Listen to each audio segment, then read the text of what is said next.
everyone. So today we are going to start the second part of biological classification. Biological का classification का हमने first part cover कर लिया है, जिसमें हम लोगों ने इंट्रोडक्शन पार्ट की कुछ लाइनें कवर किया था।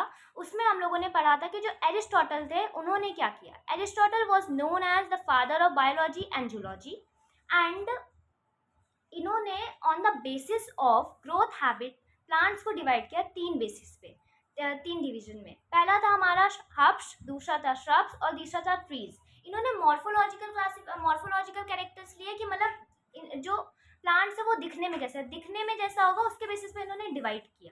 ठीक है, ये हमारा था, मैंने समरी दे दिया है किसके पहले वाले वीडियो में जो भी था। If you want to see that video, go and watch it. That was the video number 1 of biological classification. Now today we are going to start or continue the introduction part of NCERT, and in which we are going to study two kingdom classification. देखो जो kingdom का classification है ना, ये classification जो है ये आता रहा, डीमेरिट्स आए तो उसको इम्प्रूव किया गया, फिर दूसरा किंगडम आया, फिर दूसरा किंगडम आया। तो जो एक इंसान था उसने किंगडम क्लासिफिकेशन दिया कि उसने डिवाइड कर दिया प्लांट के बेस पे, एनिमल के बेस पे, ऐसे डिवीजन किया।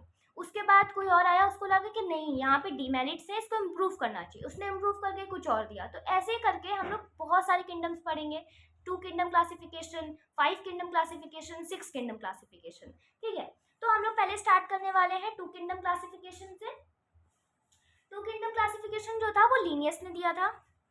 आई वॉन्ट टू से one thing, that if you found any kind of lack in content, so please let me know if you find any kind of if you find any kind of disturbance, or you think that I'm not teaching in a good manner, so please let me know. I will improve it. I promise that I will improve it. Okay. So बस इतना ही था।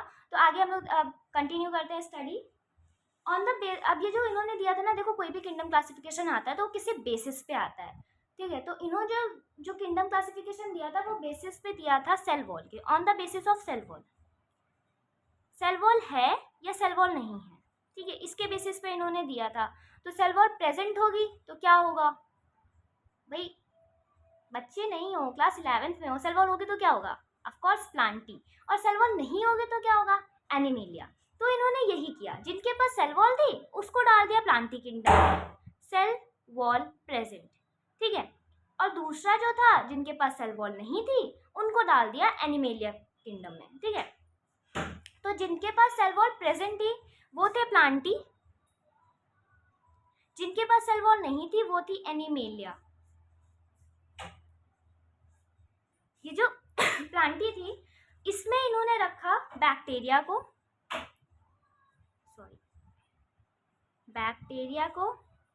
और fungi को,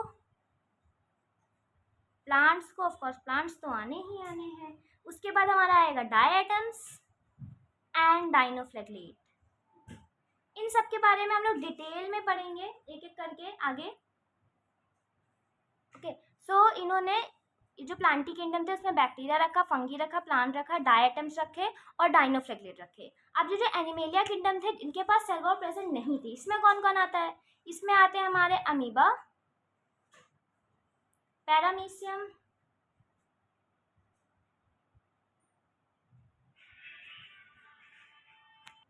Euglena,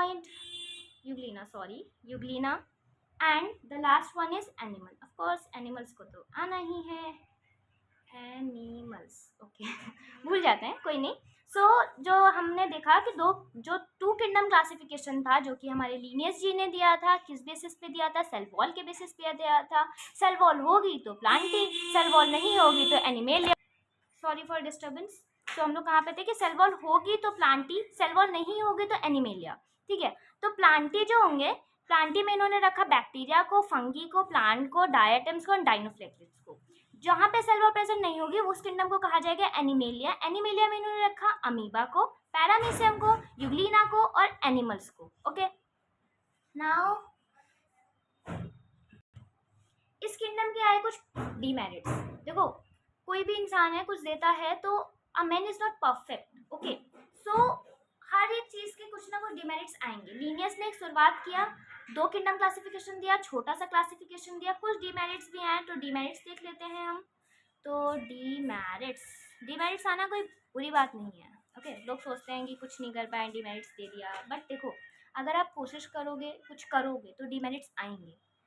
लोगों के demerits नहीं आते क्योंकि वो कुछ करते ही नहीं, एटलीस्ट इन्होंने कुछ किया तो demerits is not a bad thing, it is a good thing, it is the thing which will take you to success. Okay, let us come back to the topic से भटक गई नाउ। तो demerits देख लेते हैं। तो demerits, जो पहला डीमेरिट था ना, इसमें पहला डीमेरिट था, तो जो पहला डीमेरिट था ना वो था कि उन्होंने मल्टी सेलुलर और and unicellular are present in same group. ठीक है, तो इन्होंने क्या किया, जो मल्टी सेलुलर थे और जो यूनिसेलुलर थे दोनों को एक ही ग्रुप में रख दिया। अब जैसे कि हम यहाँ देख लेते हैं, जो अमीबा होता है ये एक यूनिसेलुलर ऑर्गेनिज्म है, हम सब जानते हैं, और जो एनिमल है ये एक मल्टी सेलुलर ऑर्गेनिज्म है। आपने दोनों को एक ही किंगडम में रख दिया विच इज एनिमेलिया। ठीक है, तो ये इनका डीमेरिट था, पहला डीमेरिट। सेकेंड डीमेरिट देख लेते हैं। तो जो सेकेंड डीमेरिट था वो था प्रोकैरियोट्स और यूकैरियोट्स के बीच में। ओके, प्रोकैरियोट्स और यूकैरियोट्स के बीच में एंड यूकैरियोट, इन्होंने क्या किया, प्रोकैरियोट्स और यूकैरियोट्स को are present in same kingdom और you can say same kingdom और सेम ग्रुप में रख दिया इन्होंने प्रोकैरियोट और यूकैरियोट। प्रोकैरियोट क्या होते हैं क्या नहीं होते, आई थिंक आप लोगों को पता होगा, बट नहीं पता है तो let me give you a little bit information about prokaryote and eukaryote. जो प्रोकैरियोट होते हैं ना, इनके पास वेल डिफाइंड न्यूक्लियस नहीं होता है। इनका जो न्यूक्लियस होता है, इनके न्यूक्लियस के बाहर कोई भी मेम्ब्रेन प्रेजेंट नहीं होती। ये हम लोग प्रोकैरियोट के बारे में बात कर रहे हैं। इनके न्यूक्लियस के बाहर कोई भी वेल डिफाइंड मेम्ब्रेन नहीं होती। इनके जो ऑर्गेनल्स होते हैं ये मेम्ब्रेन बाउंड नहीं होते हैं। ठीक है, मतलब एक वेल डिफाइंड सेल स्ट्रक्चर नहीं होता है प्रोकैरियोट्स का। जो यूकैरियोट्स होते हैं उनके पास वेल डिफाइंड न्यूक्लियस होता है, न्यूक्लियस एनवेलप होती है या फिर मेम्ब्रेन होती है, membrane envelope are same. So nucleus के पास एनवेलप होगी, वेल डिफाइंड मेम्ब्रेन होगी, और well defined membrane bound organelles present होंगे किसमें, यूकैरियोट्स पे। तो ये था हमारा दूसरा डीमेरिट कि प्रोकैरियोट और यूकैरियोट दोनों को एक ही में रख दिया उन्होंने। ठीक है, ये दो बहुत बड़े डीमेरिट्स थे इनके, जिसको आगे जाके इम्प्रूव किया गया और आगे जाके अलग अलग किंगडम्स क्लासिफिकेशन आए which we will cover in next videos. Thank you for watching. If you like this video, so please let me know. I'm not saying to like this video or subscribe my channel. I just want that I want to spread knowledge to each and everyone. Thank you.